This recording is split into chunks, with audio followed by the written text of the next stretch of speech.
Inspired and tired, that's the gist of our podcast. Inspired, but we're tired. Should we create or should we take a nap? Create. Nap. We should definitely nap. Chase, we're doing the show. That's right. Of course we're doing the show. Yeah, no, that's what I said. Yeah. Inspired and Tired with your hosts, Chase and London. Hey, we are back with Inspired and Tired, and I got my giggling sister Chase here with me today. I am London.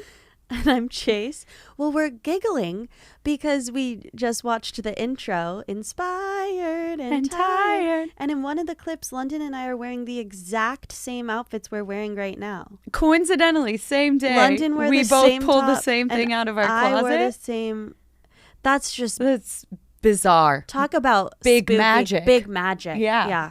Because that's what we're talking about today. Yeah, so if you're new here, welcome. This is a podcast where we are discussing ways to unlock your creative spirit inside of you. We just went through The Artist's Way week by week. We finished it. We're feeling good, and we're on to our next book. London just said she can't believe she's part of a book club. I never thought I'd see the day, but I'm here. I don't know if it's a fun book club. It is.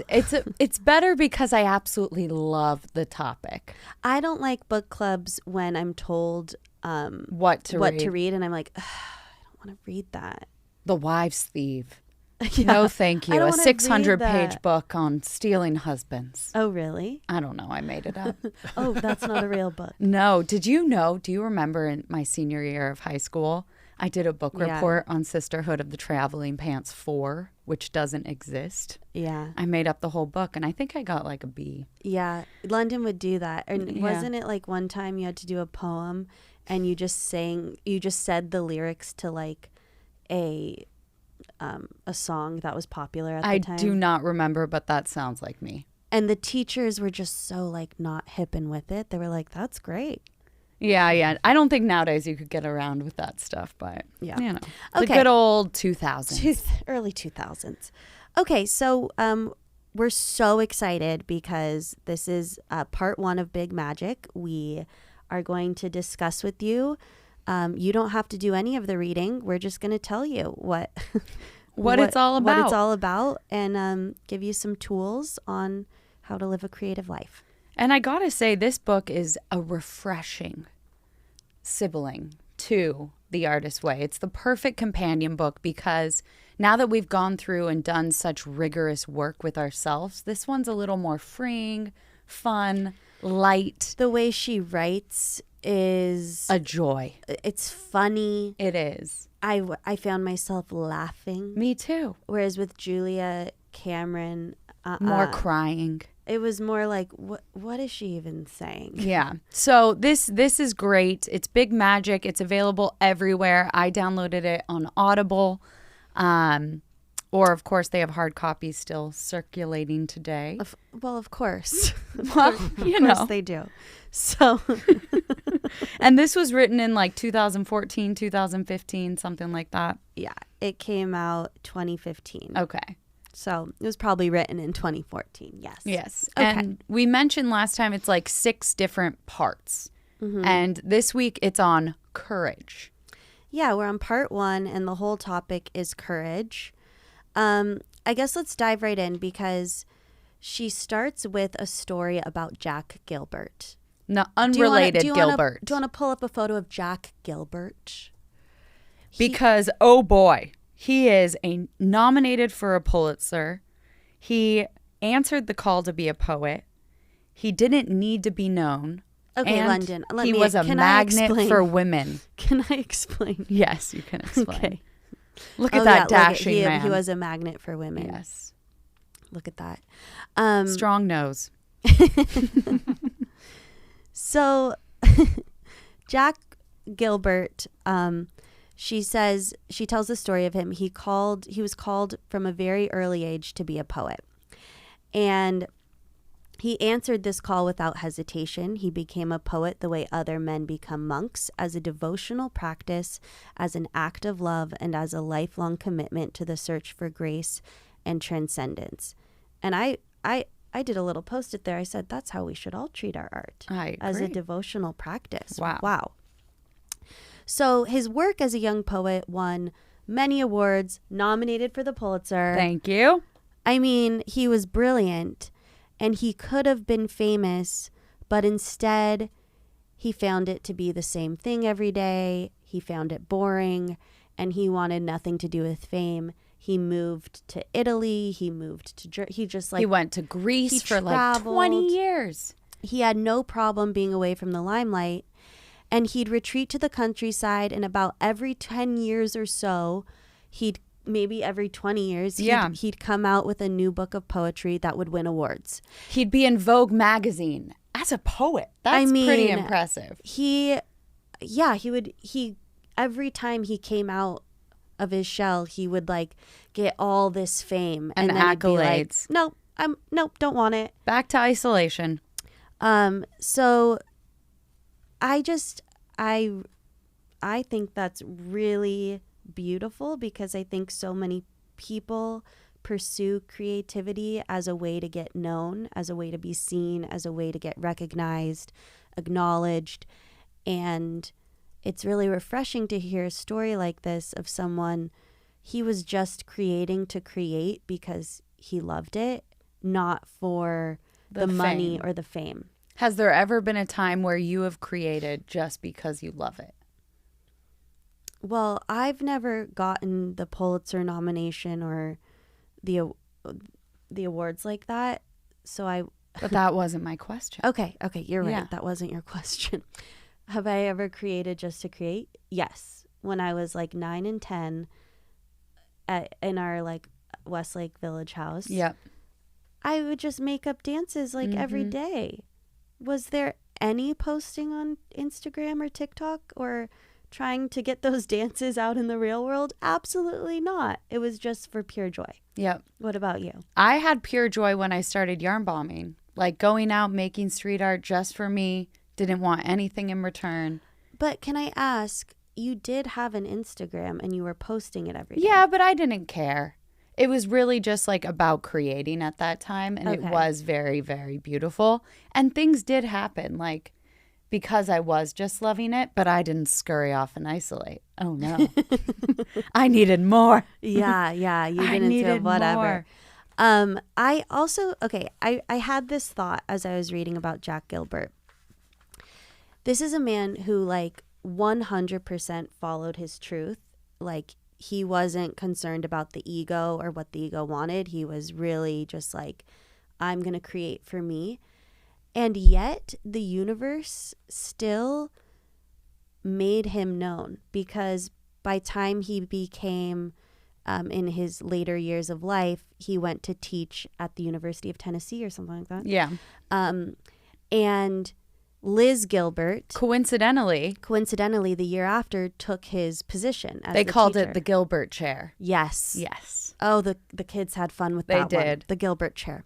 And and she then became like interested in who this Jack Gilbert was. She had all of his books in her office. Everyone was talking about him with such praise, and she was like, I need to learn more about this man. Liz Gilbert went on to be one of the most successful authors of this generation and wrote about him in Big Magic, which is a bestseller and has sold millions of copies. And Jack Gilbert got his fame through just following his path and just like trusting the universe and trusting that his poems would eventually get read and seen. So I thought that was very interesting, because the universe has a plan for everyone, and the universe, God, whatever we want to call it, source. Yeah. It almost feels like he was meant to be known, and even though he didn't want it at all, somehow had no choice. The universe got his work out to everyone. So that's something that we can just trust. Even in our lifetime, we might never see our work resonate with people, even though his did. But we trust that it will get seen and it will get to who it's supposed to get to if we're just doing the work and doing what we love. Beautiful. Does that make sense? It does. And we have a poem right here. we do. Tear it down. I was looking for his poems online and I couldn't find it, so thank you. Of course. Should we read it? I like this one. There's some bars in here. Okay, do you want to read it, London? Or you don't Sure. like reading aloud? We find out the heart only by dismantling what the heart knows. By redefining the morning, we find a morning that comes just after darkness. We can break through marriage into marriage by Yeah, you take it over from me. Okay. Popcorn chase. Yes, popcorn chase. By insisting on love, we spoil it, get beyond affection, and wade mouth deep into love. We must unlearn the constellations to see the stars. But going back to our childhood will not help. The village is not better than Pittsburgh. Only Pittsburgh is more than Pittsburgh. Rome is better than Rome in the same way the sound of raccoon tongues licking the inside walls of the garbage tub is more than the stir of them in the muck of the garbage. Ooh, I didn't get that at all. Love is not enough. Popcorn London. Love is not enough. We die and are put into the earth forever. We should insist while there is still time. We must eat through the wilderness. Popcorn chase. Okay. We must eat through the wildness of her sweet body already in our bed to reach the body within the body. Oh, that is Jack deep. Gilbert. That's deep. It is. That's a pretty sick line right there. We must unlearn the constellations to see the stars. Oh, that is beautiful. That's pretty sick. That's beautiful. I mean, apparently all of his poetry is just like so deep because he just would retreat and be with himself. And they said like, it wasn't like he was just writing poetry. He would take on odd end jobs, whatever he needed to support himself.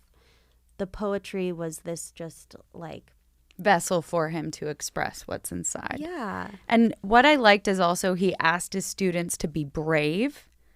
Without bravery, life becomes small.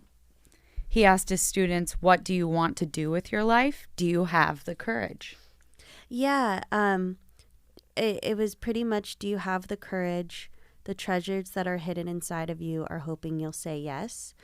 So his big advice to a student that Liz Gilbert is like quoting was, he thinks all it is being creative is being courageous enough to be creative. Yep.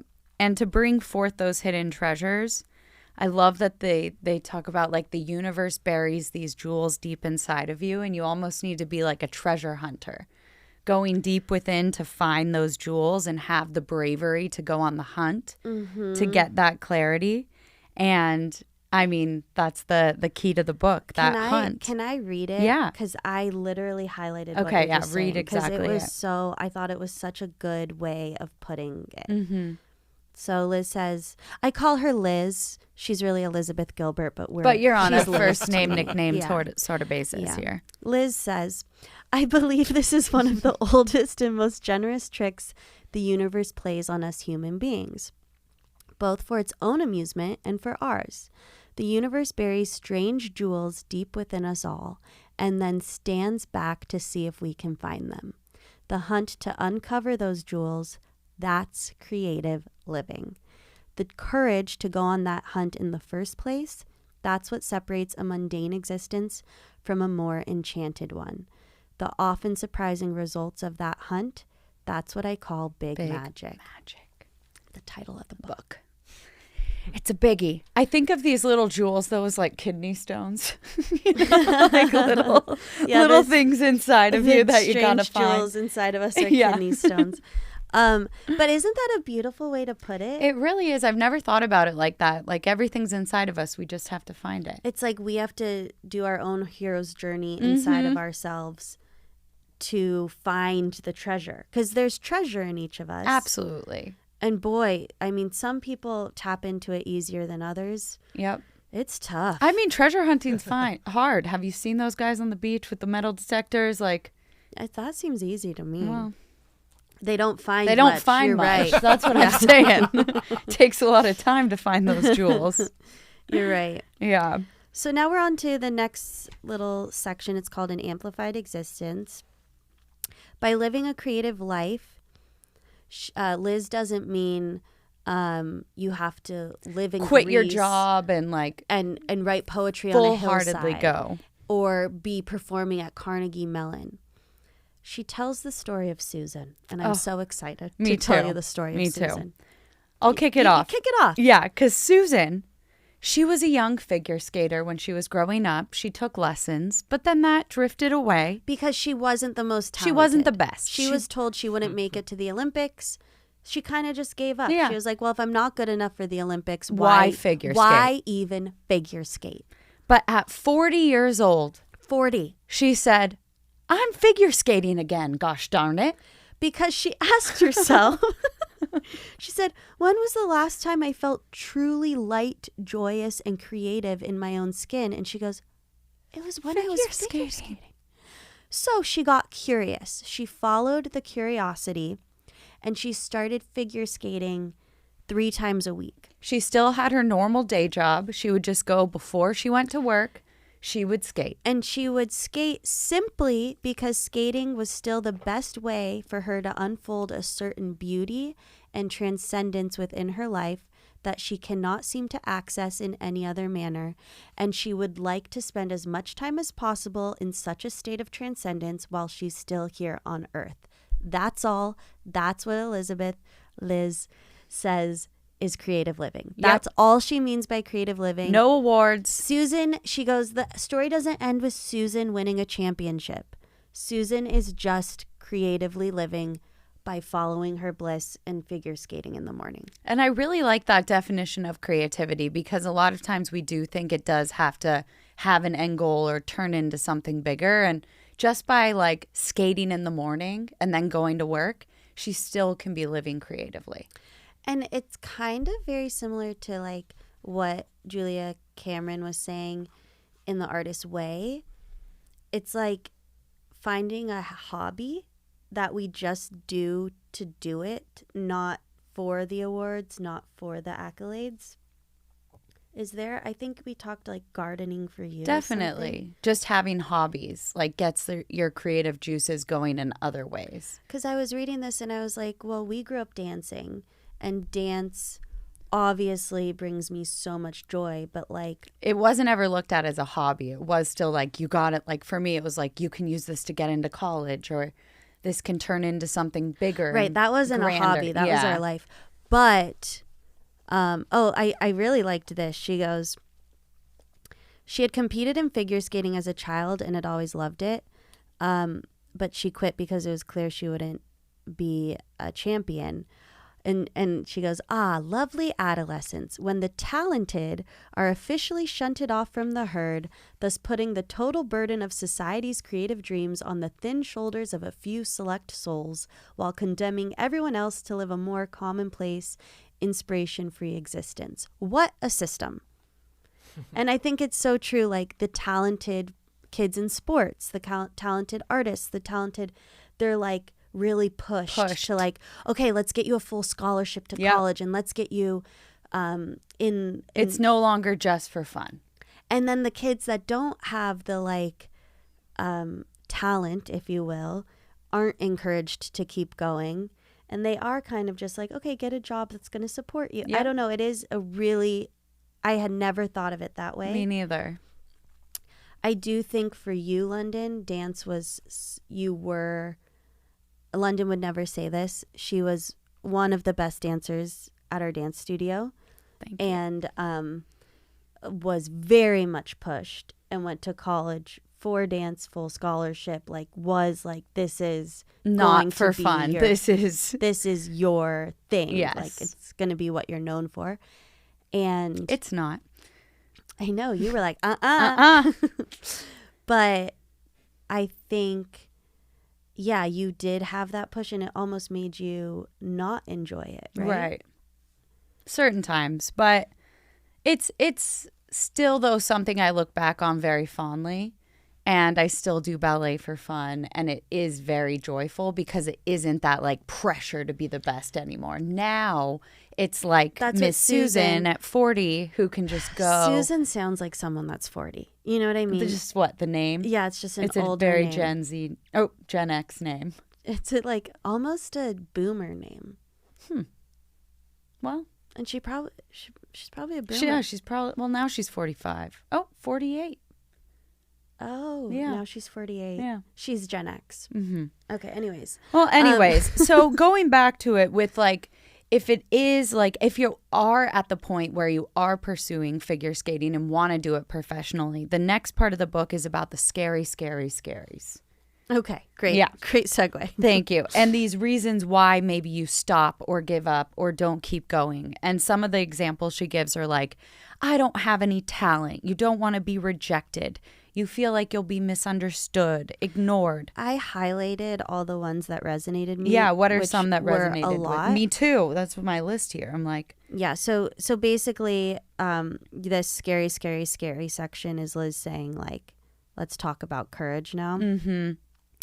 so which are the ones that you highlighted that resonate with you? Okay, these were, and there's And a there's lot a more. We're just going to read the ones that resonated with us. She says, these are lists of some of the many ways in which you might be afraid to live a creative life. So you're afraid of being rejected or criticized. You're afraid there's no market for your creativity and therefore no point in pursuing it. You're afraid somebody else has already done it better. You're afraid your work isn't important enough to change anyone's life. You're afraid that someday you'll look back on your creative endeavors as having been a giant waste of time, effort, and money. Oh, yeah. Yeah. You're afraid you don't have the right kind of discipline. You're afraid you don't have the right kind of workspace, financial freedom, or hours in which to focus on invention or exploration. You're afraid you're too fat. She goes, I don't know what this has to do with creativity, but experience has taught me that most of us are afraid we're too fat. I get it. Ballet, that's a very obvious thing that stops a lot of people. Yeah, but not even ballet. I feel that. Just I mean, I you gotta be skinny or Right. people aren't gonna like your work. It's crazy, but it's on the list and I get it. You're afraid of being exposed as a hack or a Yep. fool. You're afraid your best work is behind you. You're afraid you never had any best work to begin with. You're afraid you neglected your creativity for so long that now you can never get it back. Did you highlight every single one? No! But I resonated with a lot. There's more. You're Yeah. afraid you're too old. You're afraid because something went well in your life once, so obviously nothing can ever go well again. You're afraid because nothing has ever gone well in your life, so why bother trying? You're afraid of being a one-hit wonder. You're afraid of being a no-hit wonder. Oh. And she just says, I'll wrap it up by saying, Scary, scary, scary. These are scary. They are scary. You pretty much hit on all of them that I also Is there wrote any down. I didn't say? I mean, there were so many. I may have missed some, but yeah, the one like someone did it better. Your best work is behind you. You're too old. Exposed as a hack. Rejected. They're waste of time. Like, it's all very relatable. And it really, because I was reading these and I was like, I must have so much fear because I call it procrastination. Yeah. And they say that's fear. And like, yeah, I think I have a lot of these subconscious thoughts before I even start a project of like, why even start it? If it's not going to win a Pulitzer. If it's not going to get, like for writing a script, if I'm going to spend all this time and energy and I finish it and it's not good and no one likes it, why do I want to put myself through that pain? And why do I want to put my energy into something and focus on something and dive deep and like it not have an outcome that's desirable? Yeah. And that's, I think, something I'm very afraid of. Yeah, well, that's just thinking about the ego and having to do something for the success. And what we've been learning through all of this, not just today, but all of our other podcasts we've talked about, is we have to do it for us and not for others. We have to be a Jack Gilbert. Truly. Like, I'd go to what- Greece for 20 years. And just like, me too. But Yeah. how come we don't? Money. No, but he was like, I'll get an odd end job. Yeah, you're right. There's something that's like making us feel like, no, we want to be doing this work here and getting Yeah. it. I don't know. Yeah, I think we should all be Jack Gilberts. I know. Well, At every turn, Elizabeth had to do what she was afraid of. So this kind of next section goes into talking to Liz about her own life story. And when she was a kid, it's interesting. She was scared of everything. She didn't want to do anything. She wanted to curl up in a ball and stay at home. But when she would tell her mom she's scared of the ocean, her mom would be like, Get in the ocean. In that water. Afraid of the snow? Time to shovel snow. Yep. Can't answer the telephone? You are now officially in charge of answering the telephone, which I think is good parenting. Yeah, me too. I really like that advice. Elizabeth says that she was not coddled by her parents. Like, she would have been, she would have totally cooperated with a mother in creating a completely helpless child if she had been given the chance. She would have loved to be the victim and just like, oh no, I'm sick, I can't And the mom go. being like, okay, honey, you stay in bed. And I mean, me too. Yeah. Me too.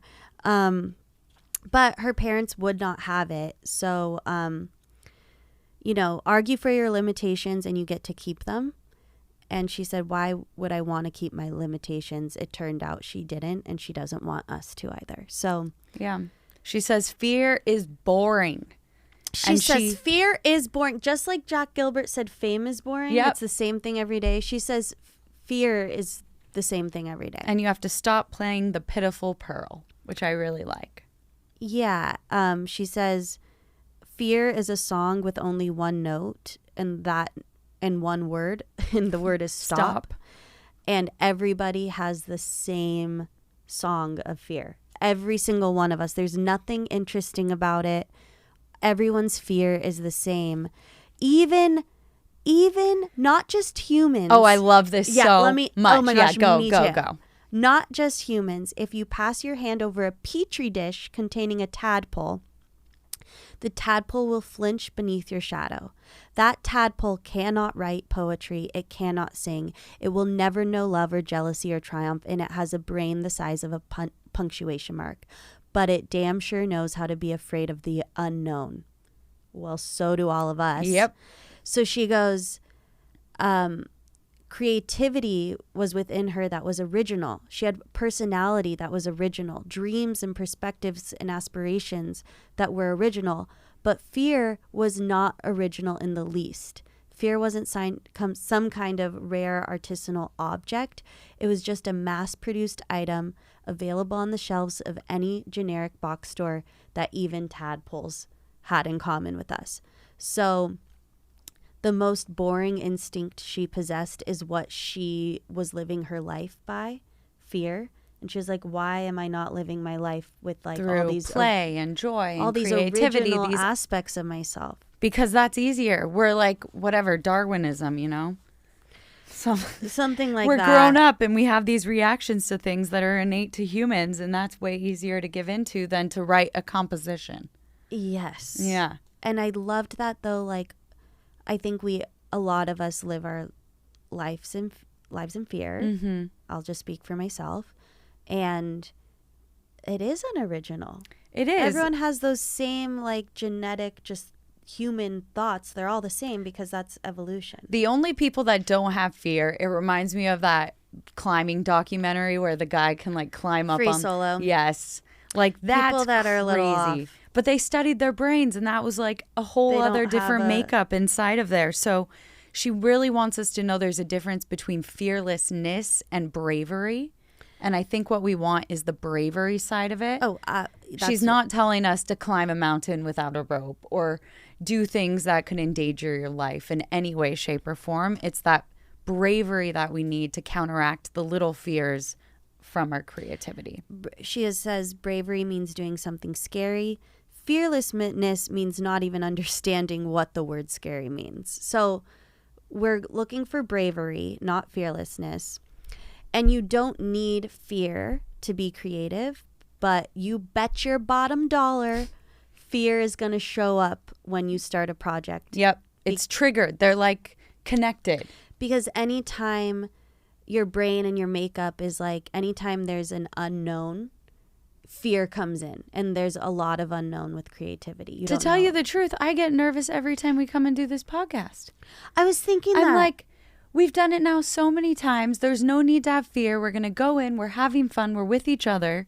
And But fear goes, what Oh, if but it's what not if- entertaining enough? yeah. What if you don't do it good enough? What if, like, it's just like It's just always there. They're like conjoined twins, as she fear puts and it in the book. creativity, she says, are conjoined twins. Yep. So fear is never going to go away, she says. You just have to make room for it and give fear enough space to be there.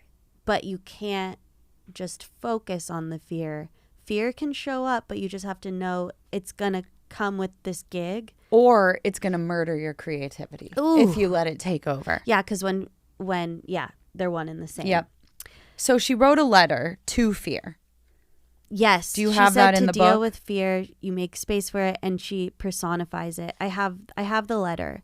So this is the letter she Tells herself before going into a new creative venture. Dearest Fear, creativity and I are about to go on a road trip together. It's so cute. This letter is so cute.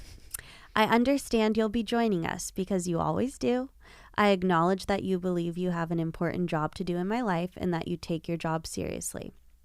Apparently, your job is to induce complete panic whenever I'm about to do anything interesting. And may I say, you are superb at your job. So by all means, keep doing your job if you feel you must. But I will also be doing my job on this road trip, which is to work hard and stay focused. And creativity will be doing its job, which is to remain stimulating and inspiring. There's plenty of room in this vehicle for all of us, so make yourself at home. But understand this, creativity and I are the only ones who will be making any decisions along the way. And it goes on, but that's pretty much the gist of the letter. I love it. It's like, don't you dare let fear drive that car. Yeah, she says, and Yep. by no means are you allowed to drive. Like, you Nope. can be part of this road Fear trip. is in the back seat. It's Yeah. coming along, but it's not taking control of what we're doing. Yes. And the chapter ends just by saying, like, why is it worth it to live this way and live a creative life? If you can't travel with your fear, you won't be able to go anywhere interesting. That's true. Life is short and rare and amazing and miraculous, and you want to do really interesting things and make really interesting things while you're still here. And bringing these treasures to light takes work and faith and focus and courage and hours of devotion, and the clock is ticking and the world is spinning, and we simply do not have time anymore to think small. Woo! Courage. There is There is I a didn't lot mean to in drop there it. that is so new and so refreshing to hear, but it's like the same thing we've done said in a different way. And I feel like sometimes we need that in order to keep it soaking in, because I forget all the time. Yeah, like something to think about moving forward with projects is, I think I will be like, okay, fear. Even on the way here, London and I were on the phone and we were like, okay, it's a new book. What if we don't have enough to say? What if we were going through the fear thing? And because we had already read the chapter, when we hung up, I started being like, okay, fear, go ahead. Say what you have to say. Say whatever it is. Like, I hear you. You're here. But now we don't have to listen to you. Yep. Did you do that? I did not. That would have been very on point. But I think on the phone, though, through our conversation, I was the one that was like, let's just go. We got this. We're going to have fun. Trying to calm down your fear. As if this podcast were bungee jumping. Yeah, exactly. But I found so this book doesn't have exercises in it, but because there was so much talk about fear, I found a few fun questions for us to at least kind of sum up some things in a Okay. fun way. So let me bring those up and we can just quickly chat through those, because I like hearing a little more. So the first one for you.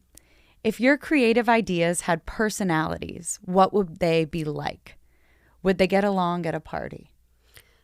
Would my creative ideas get along with each other or get along with you? Each other.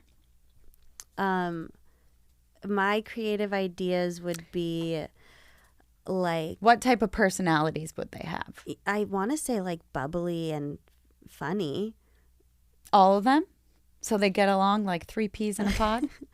Oh, yeah. All my ideas are like dancing like I hear music and I'm like, oh, that's funny. That would be a funny dance, or like musicals, or like my creative ideas are very happy. That's great. Like, which counteract with like when I'm not being creative, I get really like dark.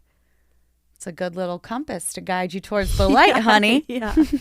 Okay, so what about you? So I wrote, one of mine is like Meryl Streep in Mamma Mia, like very fun and flowy and outlandish and go. Really? The other one's like a hermit crab who just likes to create inside and just like stay safe and not do anything else, but like make things. Oh. And then the other one is like Sandra Bullock in Miss Congeniality, like an undercover person wearing a big glamorous dress. Like I'm one, you know? Oh, I get your question now. Yeah. And those three, do they get along? I The don't. hermit crab probably doesn't. I mean, everyone can put one of those on its shoulder. It's not really bothering anyone. Yeah. But I don't think they do. I think they're all very different. Yeah. So those were mine. Wow. Meryl Streep, Sandra Bullock, and a hermit crab. Mm-hmm. All rolled into one, sitting right here today in front of you. Wow. That's amazing. Thank you. All right. Do you think your fear of spiders is comparable to your fear of sharing your creative work? Would you rather face a spider or share your art with the world? Okay, I'm terrified of spiders. There's been at my front door. Oh my gosh, I hear about this every time you walk in. A spider took up the entry, like on the porch, and I will not shoo it, or like, I don't know how you break up a spider web. For 2 weeks, I haven't used my front door. I have let the spider be, take and over. I go through the back entrance. I don't know. I'm that terrified. By of spiders. Halloween, you're going to be so perfectly decorated. We'll have taken over the hallway. Oh my God. Like that's how terrified I am. I won't even acknowledge its presence. So you'd rather perform the art? No. And with that being said, I think it's scarier to put work out there. Yeah. And I'm not afraid of spiders at all. And so I would rather take on a spider any day than have to put my art out there. It's almost like I don't like scary movies, but I like the thrill of it. Mm-hmm. And I know what with spiders, like I'm scared, but I know this is what it is. And I'm just feeling scared. With putting out your work, your creative you don't know work, how. It's more like shame and guilt and sadness and like disappointment and all those feelings you don't want to feel. That big list we went through. Whereas am I good enough? Has it already been done? Spiders are just like, ah! It's like you're at a haunted house. It's fun. It's a fun scare. All right. So we're scared to get up there and perform. Oh, yeah. If your creative... London did a speech at a wedding. I did. This weekend. Oh, I was shaking. And can you talk about how scary it was to get up and say just a speech to your friend? I was so scared. It had to be 3 to 5 minutes. And I was so nervous. But what I tell myself, and I know to you, I was just expressing the fear. But inside, what always helps me with these things is like, have I ever had to speak in front of people and something really bad happened? Oh. No. It's always gone fine. Well, for you. Well, I don't think anyone besides like a politician who was assassinated while giving a speech, like, you know, like that's bad. So like I kept trying to tell myself I would be okay up there. Chase before I goes up is like, the only thing that could ruin this is shaky hands. And then, of course... I didn't say that. I said shaking hands is how people know you're nervous. So just hold the mic with 2 hands and then they won't know you're nervous. Well, I had a piece of paper. So I was like, oh, no, one hand. She was shaking. I was shaking. So I put the speech down on the wedding couple's table. I saw, and then you couldn't get the paper. You lost your place. But you know what? It went great. Oh, it went great. It went great. The crowd was laughing. Oh, she did The great. timing, I left him wanting more. Oh, yeah. She was great. It worked out fabulous. So, you know. I do like that before you do anything. Like, besides getting assassinated, like, has this ever gone wrong? Right. Like, you can trust yourself sometimes. Like, it's never that bad. So I Okay, did you're well. right. I did fine. You did not get assassinated. I did not get Nobody even took a assassinated shot. at a wedding. No one even tried. Yeah. No, even no one tried. even tried. So there we go. Okay, if your creative process had a theme song, what would it be? What did you write? I wrote, you know what, I have it kind of queued up. It's a weird song. I'll just play a very quick. It's about we don't want copyright it's like a issues. 7-minute song. It kind of goes like this the whole time. I keep playing. I just think it's a big loop. What is it? It's What's a Girl to Do by Fatima Yamaha.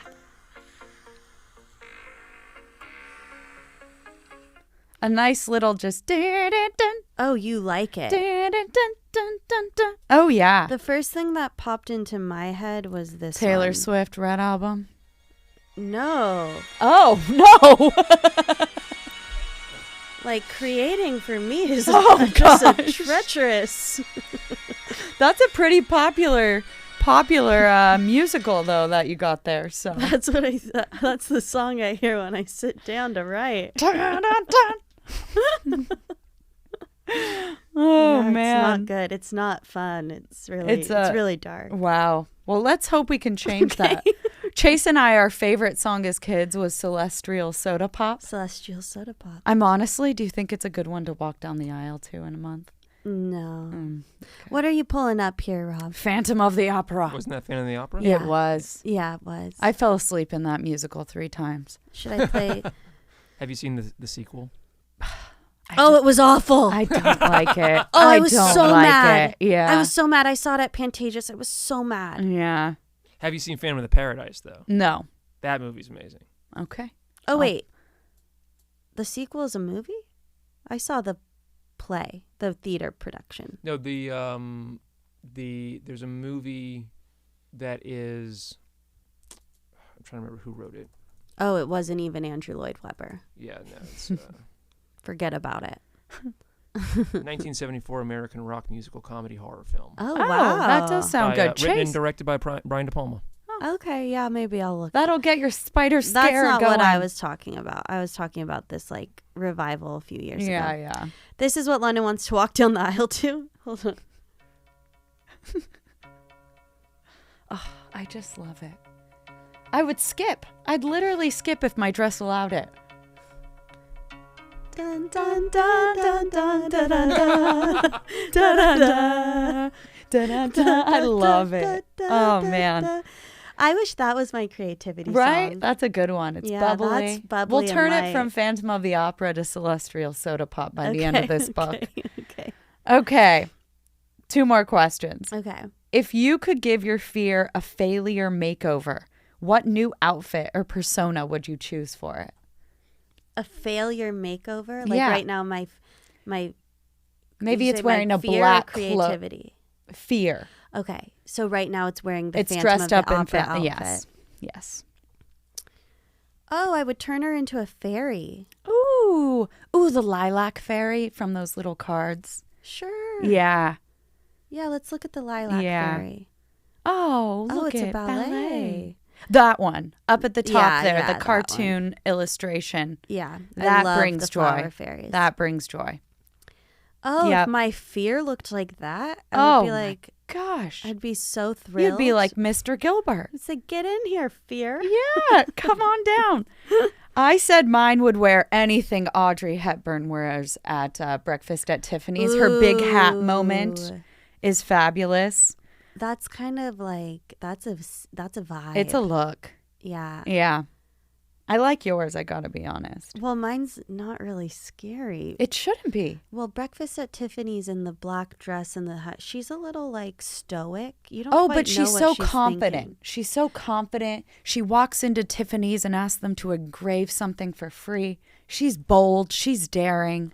Can we pull up her Breakfast at Tiffany's Yeah. look? Because I think she's very like, she's strong-headed. But fabulous. She's fabulous. She's fabulous. You're right. You know, what? She's classy. She wears the shades inside and out. She Oh, look at her. She's not scared of anything. no, No. but she's a little scary. Well, not to me. Okay. So, all right, last one. Anyone with that amount of confidence to ask for something for free at Tiffany's, that's scary. She does it in a cute way. I just recently rewatched this. If creativity were a superhero, what would be its special powers? Can it fly, shoot paint from its fingers, or summon inspiration storms? Okay. If creativity Had a superpower. had a superpower. What creativity superpower would yours have? Can you go first? Well, I was thinking of the logical, being an LA gal. My creativity would get me from point A to point B in record speed because I could think outside the box. Do I bike? Do I fly? Do I swim? How do I get there so fast to avoid all traffic? But this has a double entendre because you're like, it would get me from the start of the project to the end of the project so fast. Exactly. I can navigate every issue, think around it, and get me there. I guess I guess I would say like what came to my mind first was if it could like read minds. Ooh. Because if my creativity could just like, or if I could, I guess it's my superpower. Like I want to read creativity's mind so that I could just get it all on paper. Yep. So you knew exactly, it had your roadmap. You're like, I know where this is going. Instead of all the woo-woo, like meditate and listen to yourself and finding something's going to those be jewels. downloaded and your jewels. If it was just like, here you go. Yep. Yeah, that the superpower would be like, yeah, it's just in and out. Locked and loaded. Yeah. All right. That would be great. I like that. Well, those are all my questions about creativity and fear to just kind of put a little button in this one. I love it. Yeah. Tell us what you think about Big Magic. If you like this more or less or the same as The Artist's Way, what your thoughts are. This week, can we give ourselves a little bit of like, because what The Artist's Way, I really did like that we had like an artist date and morning pages and like things that we had to do to be creative. Can we give ourselves something like that for this week? I mean, I think it's important for us to keep doing morning pages and doing artist dates. Mm-hmm. So, is there, the last time we chatted about projects, which I want to say was last week. Yeah. You said you've really just been focusing on wedding and like being creative with your like getting ready for it. Oh, and boy, have I. Is there anything else you want to be working on, or you're still going to be focusing on that? I am focusing hard. The only comedy date I have to put out is September 23rd. I'll be walking down the aisle to Celestial Soda Pop. Oh yeah. And oh yeah, come one, come all. I want to know what dates you have coming up because you have real comedy ones. dates. Yes. Let's hear it. Let me pull up the calendar. She's traveling worldwide, baby. Yeah. So I don't know if this will be out in time, but on the 6th, I'm in Buffalo, New York. The 7th, of September. 8th, Winnipeg. These are now in Canada. See, international. Look at you. On the I'm 9th, so proud. I have just a fun show I'm one of several comics at the Improv, the Hollywood Improv, 9:45 on Saturday. In LA. In LA. Then the 14th through 16th, I'm in Denver, Colorado. And then the following week is London's wedding. Yep. So she'll be there for my big reveal. Those dates will be on my calendar on my website, chaseodonnell.com. Come and check her out. Trust me, she's funny. You wouldn't know she's scared. If you come and see her perform, you would have no idea. You would have no idea that sometimes I cry. Yeah. Before I go on stage. You would see none of that. So yeah, it'll be fun. A fun little thing. I'm excited. I'll definitely be at the show at the Improv. I hope. Oh, okay. Great. And no, you won't. You're out of I know. town. I was gonna say unless I'm out of town. But yeah, I want to be working on this screenplay I'm writing still. And really just getting that done on top of everything else. But that's my main focus I want to do. Well, I can't wait and to keep going with this book, I think is going to be truly, really helpful for us, that we're like powering forward. Like Powering creativity forward. superheroes. So if you would be just a doll and like this, if you're watching it on YouTube, and subscribe and leave a comment. And then if you're listening to this on the podcast app, could you leave a review? And that would just be really, really, really helpful for us. And share this with whoever you think needs to hear these tips. Well said. That's All right. it. We'll see you next week for part 2 of Big Magic. Bye. Bye.